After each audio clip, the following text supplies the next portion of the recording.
ওই বললাম যে যদি না তার কাছে যে কাজটা বলা হয়েছে যে এত কেজি তেল তুলতে হবে, এত কেজি দড়ি তুলতে হবে, যদি না সে পারে তাহলে তাকে এই ড্রেসটা পরানো হতো। দেখুন এই ড্রেস, এই হাফ প্যান্ট পরানো হতো, পরে রাখা হতো যাতে মানে প্রচণ্ড শরীরে ইচিং হয়।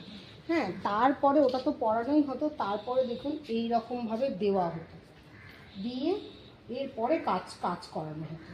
কাজ করবে, বসে থাকবে না কিন্তু।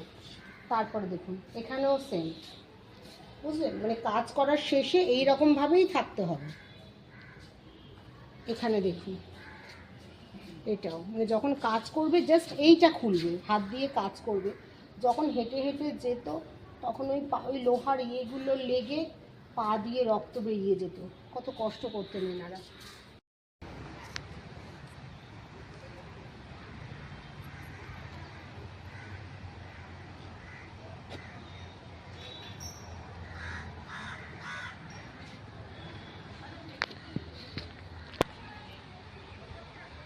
এইটা যারা এখানে সেলুলার জেলে শহীদ হয়েছেন, যাদের ফাঁসি হয়েছে, তাদের জন্য এইটা জ্বলে। এই আগুন বা এই মশাল কখনো বন্ধ হয় না।